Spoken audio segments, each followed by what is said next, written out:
imagine two countries on the brink of war. Right. Like on paper, they're perfectly matched. They have the exact same number of fighter jets. Right. Identical armies. Exactly. Yeah. Same number of tanks, everything. Then the war starts, and one of these nations just completely collapses within weeks. While the other one fights for months. Right. It takes brutal hits, sure, but it replaces its destroyed equipment. The citizens stay united. The economy, hums along, and eventually it wins. So what actually made the difference? It is the ultimate historical puzzle. Our natural instinct is to just look for a tactical advantage, We look at the battlefield and assume the victor must have had better generals. Or like a secret weapon we didn't know about. Yeah, or a larger reserve force hiding in the wings somewhere. You look at the visible things, the hardware, the troops on the ground. Right. But the problem is, and this is according to our sources today, specifically a really fascinating analysis from a defense think tank called Strategic Vanguard. It wasn't any of those visible things. Which is wild to think about. It is. The real difference is far more powerful and honestly almost entirely invisible to the average observer. We are talking about a national system that most people just never see. Right. Military strength actually begins long, long before a missile is launched or a soldier even steps onto a battlefield. It starts inside factories, inside universities, research labs, financial institutions, even local classrooms. Which brings us to the mission for today's deep dive. We are unpacking a concept called the architecture of comprehensive national defense. It's a big title, but it's crucial. Yeah, we're going to uncover this hidden machinery that takes an ordinary country and transforms it into a resilient military power. Because, for you listening, when you really break it down, military hardware is just the visible tip of an enormous strategic iceberg. But it's a great way to put it. Every single piece of hardware represents a massive, unseen foundation. A missile fired in combat. Yeah. That represents thousands of engineers who designed its targeting system. Decades of work, basically. Exactly. A fighter aircraft represents decades of dedicated aerodynamic and materials research. An aircraft carrier is the culmination of millions of industrial working hours. So the true weapon isn't the machine at all. No, the true weapon is the nation that built it. Modern military strategists, they've largely stopped talking about just armed forces. They talk about comprehensive national defense, a framework where absolutely every national institution contributes to security. Okay, let's unpack this, because we can't really talk about weapons without talking about the foundation that allows them to be built in the first place, right? Right. But let me push back a bit here. If you look at a country with massive political instability, they sometimes still manage to maintain a huge, intimidating standing army. Sure, they do. So is a cohesive political foundation really a hard rule, or is it just kind of a luxury? Well, maintaining a large standing army in the short term is one thing. Sustaining a modern, evolving military force over decades, that is another thing entirely. Because it takes so much more effort. Exactly. A massive army in a politically unstable country usually stagnates. Their equipment ages out, their doctrine freezes. Every strong, lasting military begins with consistent political leadership. Right, because governments determine the national priorities. They do. They decide the investment levels. They identify future threats, and crucially, they establish long-term military modernization plans that have to outlast any single politician. Because you can't just build something like an aircraft carrier in a 4-year election cycle. You absolutely cannot. Successful military powers have to think in terms of decades. Developing an indigenous fighter aircraft, for example, that takes 20 to 30 years from the initial concept to actual deployment. Wow, 20 to 30 years. Yeah. So if a country constantly changes its defense priorities every time a new administration takes office, scrapping old projects to start new ones, they just struggle to build any lasting capability. Strategic consistency acts as a massive force multiplier. But I can hear someone listening to this right now thinking, isn't it ultimately just about who has the biggest budget? Right, the money question. Like, if a country has a massive pile of money, can't they just buy whatever they need to be strong? A massive budget is a great starting point, sure, but it completely misses the reality of how a protracted conflict actually functions. It's not about the initial bank balance, it is about profound economic resilience. Because wars are incredibly expensive. They are an unbelievably expensive furnace, Yeah. Take fifth-generation fighters. We aren't just talking about a plane with a bigger engine here. Right. They're basically flying supercomputers. Exactly. These machines involve radar-absorbing materials, integrated sensor fusion, stealth geometries, and they cost hundreds of millions of dollars per unit. And that is just the purchase price. Oh, right. You still have to fly the thing. Yeah, maintaining the soldiers, replacing satellite networks, fueling submarines, and funding the logistics networks. It all requires continuous, grueling economic output. So you're basically just shoveling money into this furnace, and if your economy isn't producing more gold than the furnace is burning, you just lose. That's it. And the historical proof in the Strategic Vanguard analysis points straight to the Second World War. Look at the United States during that conflict. The industrial output was insane. It was frankly astonishing to the Axis powers. American factories were producing thousands of aircraft, tanks, and ships at lightning speed. We are talking about car manufacturers like Chrysler completely retooling to produce tanks by the thousands. That is just wild to think about. Car companies building tanks? Right. And that industrial production capacity became just as decisive as any battlefield tactic. Because it didn't even matter if a tank got destroyed on the front lines. The factory back in Detroit had already built 3 more to replace it. Exactly. And that dynamic is even more critical today. A country's gross domestic product, its actual manufacturing capability, and its financial resilience directly determine how long it can sustain military operations. So without that economic engine, the military just falls apart. Yeah, if a nation lacks that underlying economic strength, its military power will eventually hollow out and collapse under pressure, no matter how much cash it started with on day one. Okay, so if the economy is the engine of this whole thing, the defense industrial base is the actual factory.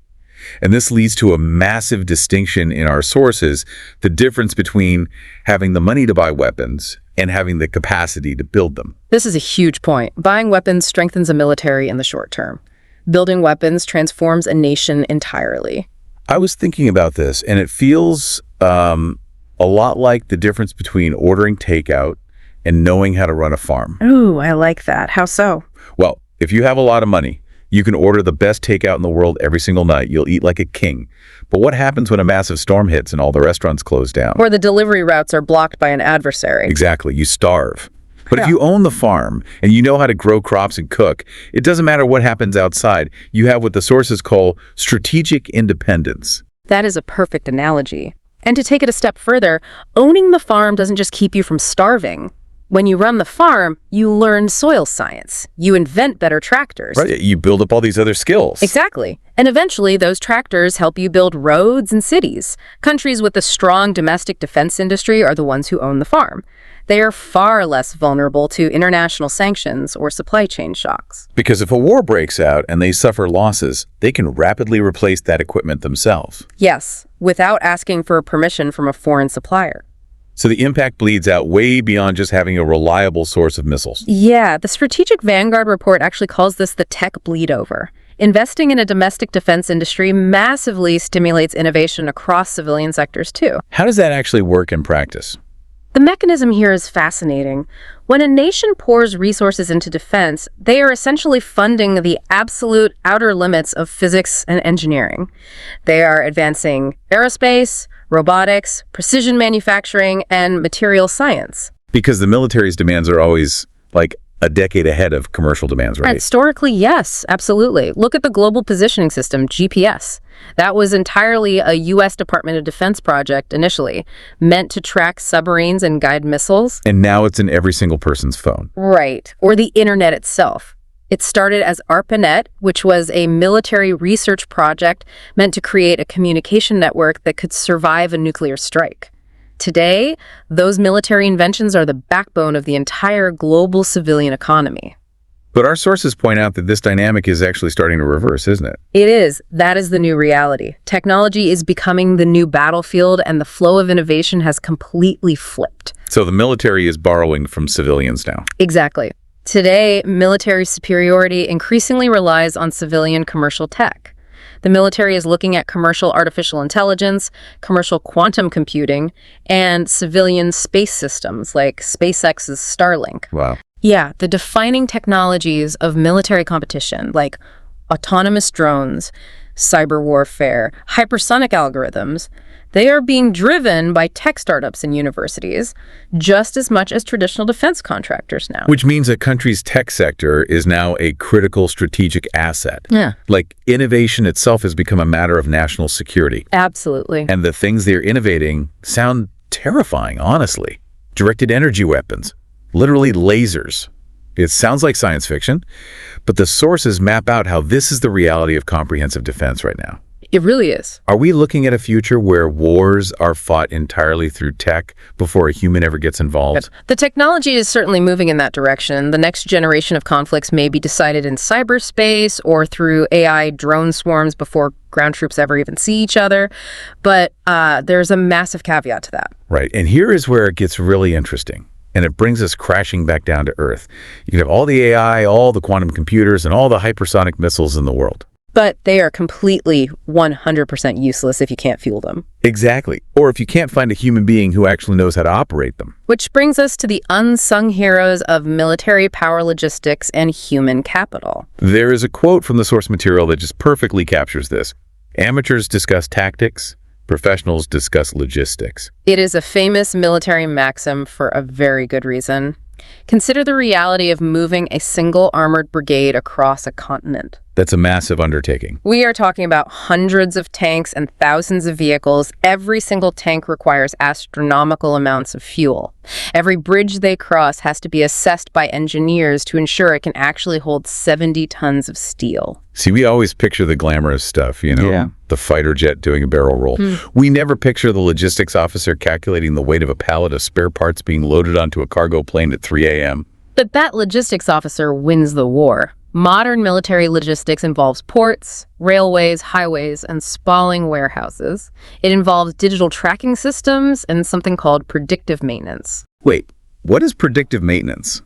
That is where sensors inside a tank, for example, tell a warehouse 500 miles away that a specific engine part is going to break down in roughly 3 days. Oh, wow. So they know it's going to break before it even happens. Exactly, which prompts the supply chain to get a replacement part moving before the tank ever stops running. It is arguably the least glamorous aspect of warfare, but it is undeniably one of the most decisive mechanisms of a powerful nation. And behind every digital tracking system and every piece of weaponry is a human being. We get so caught up in the hardware that it's easy to forget the people. Like, even with AI flying the drones, someone has to build the AI. Right. Human capital forms another absolutely essential pillar of comprehensive defense. Weapons never fight alone. You need engineers to build them, scientists to improve them. You need the people who actually maintain the things. Exactly. You needed the 19-year-old technician who understands a 10,000-page technical manual to maintain a $100 million aircraft. You need cyber specialists to protect the digital infrastructure running all the servers. So if a country just buys a bunch of fancy equipment, but doesn't have the educated workforce to maintain it, they're essentially just buying very expensive temporary statues. They are literally throwing their money into a void. Nations that invest deeply in public education, leadership development, and technical expertise. They are building far stronger military institutions than nations relying on off-the-shelf equipment purchases. So a highly educated populace is a strategic weapon in itself. Without a doubt. But this brings up a huge question for me. If civilians are building the technology and civilian mechanics are maintaining the logistics networks, what happens to the line between what is military and what is civilian? That is the big question. Because it sounds like we aren't just talking about secluded military bases and soldiers in uniform anymore. No, the line doesn't just blur. In many ways, it completely vanishes. The most fascinating and perhaps unsettling aspect of modern defense is that civilians are increasingly becoming an active part of national security. Right.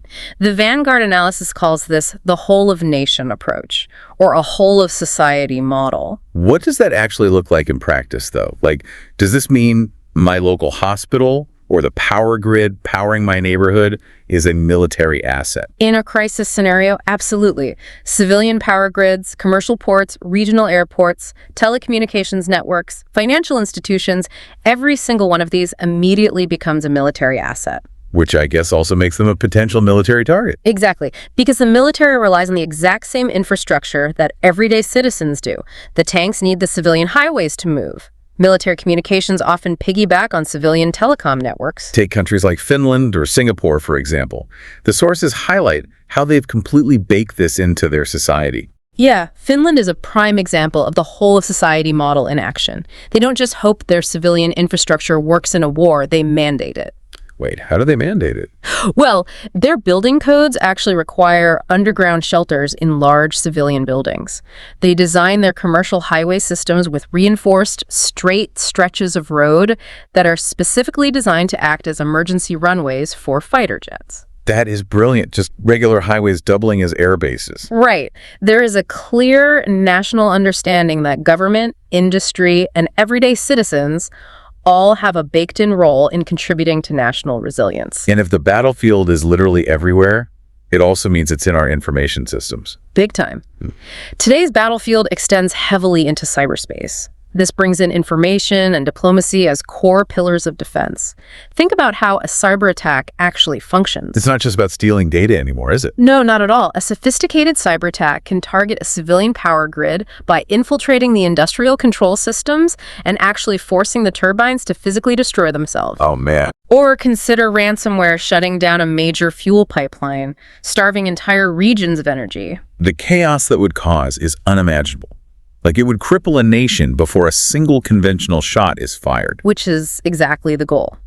Then you add disinformation campaigns into the mix, which are launched specifically to divide societies, erode trust in democratic institutions, and just weaken a nation from the inside. And then on the economic front, you have sanctions. Right. Sanctions become strategic weapons to starve an opponent's financial system. The strongest nations today are fighting with information, with technology, and with global influence. So national defense now has to include secure communications, proactive cybersecurity, intelligence agencies, and highly resilient digital infrastructure. Yes, all of it. It is honestly mind-boggling when you start seeing all these invisible threads connecting everything. Like a software vulnerability in a local water treatment plant is suddenly a national defense issue. It's all connected. So to help ground all this theory, the sources provided a real-world case study of a nation actively restructuring its entire system right now to fit this comprehensive model, India. Yes, India's current defense transformation is a perfect reflection of this broader understanding of military power. Historically, India has been one of the world's largest importers of foreign military hardware. They bought a lot of stuff from outside. Right. But they realized the strategic vulnerability of that position. If a global conflict disrupts the supply chains, their military readiness just plummets. So they aren't just trying to buy different weapons anymore, they are attempting to build an entirely new domestic ecosystem. Let's look at exactly how they are doing it, because it's fascinating. It's like they're forcing themselves to cook instead of order takeout, even if the first few meals burn. They are pushing incredibly hard on indigenous manufacturing. The shift is massive. They are developing their own indigenous platforms like the Tejas fighter jet and their own domestic aircraft carriers.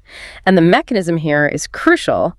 It is not just about the final product. Right. It's about the process of building it. Exactly. By forcing domestic production, they endure the growing pains of setting up a local supply chain from scratch.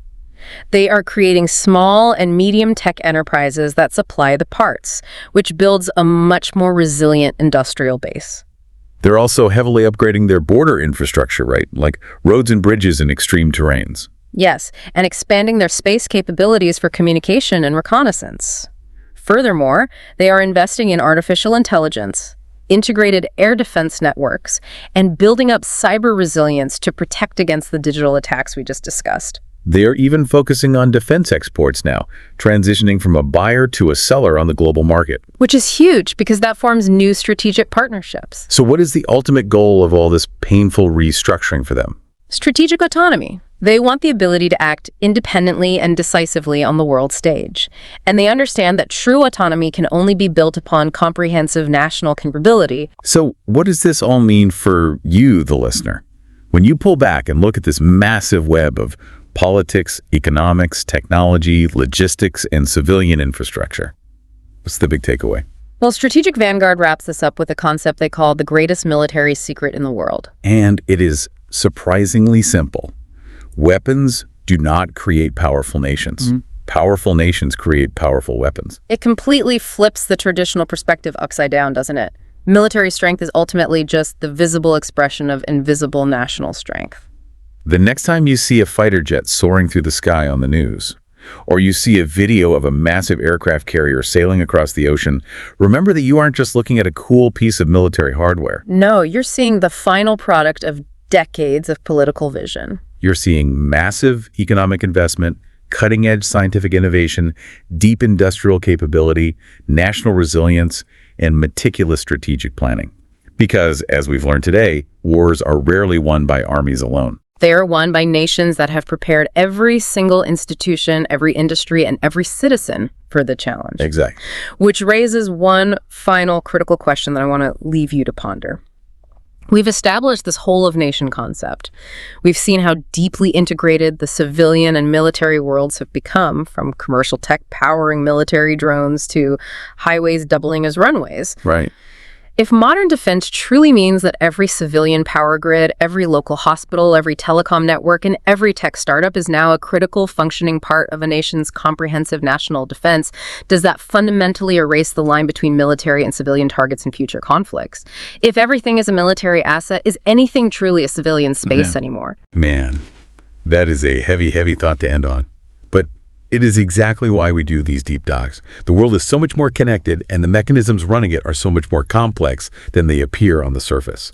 Thank you so much for joining us as we unpack the invisible architecture all around us today. Keep questioning those hidden systems. Keep looking deeper into how things actually work, and we will catch you on the next deep dive. Thank you for joining us on this Strategic Vanguard podcast. If you found value in this analysis, don't forget to like, share, and subscribe to our channel. We bring you fresh podcasts every Monday here on YouTube and Rumble, and you can also catch the audio versions on Spotify and Amazon Music. Just search for Strategic Vanguard Podcast. For more insights, articles, and discussions, subscribe to our blog at strategicvanguard.com. Your support helps us grow and bring you more in-depth analysis on defense, geopolitics, and strategy. Until next time, stay informed, stay strategic.